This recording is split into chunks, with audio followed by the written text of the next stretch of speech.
ဒါလက်ပံစိတ်ရွာလေးရောက်နေတာလက်ပံစိတ်ရွာလေးရောက်မြေရိုးတစ်လျှောက်လဲဒီမသေးတောင်ကုန်းကြီးထွန်းနေပြီဟိုဘက်ကအောင်လန်း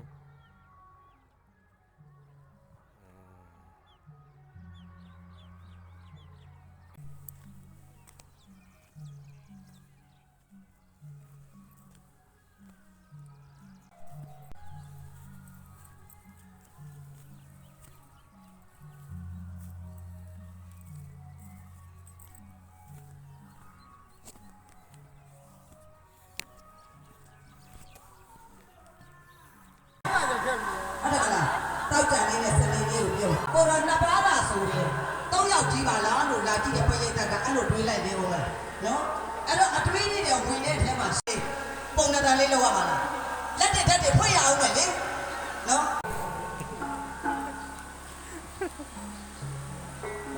မင်းတို့ဖေးစီရောက်လာတာပေါ့ကွာရအောင်ရအောင်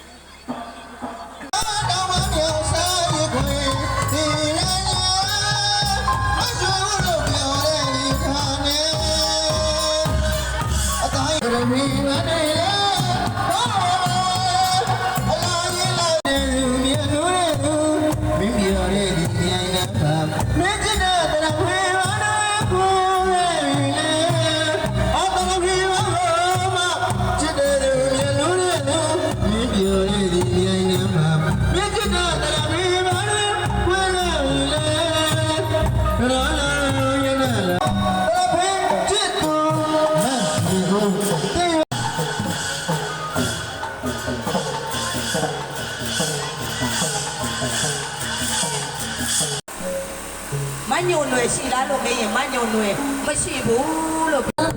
တိဇာတိသူမကနာဘလူးကလာတော့ယူရတဲ့ဇာတိဇာတိတောင်းယူတိုင်းပြကမင်းကြီးတော့မတော်ဘူးနေပြကပတိအောင်သာ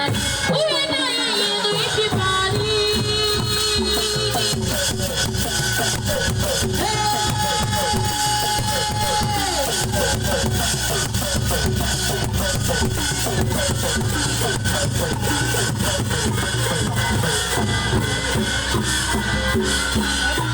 လူကလာ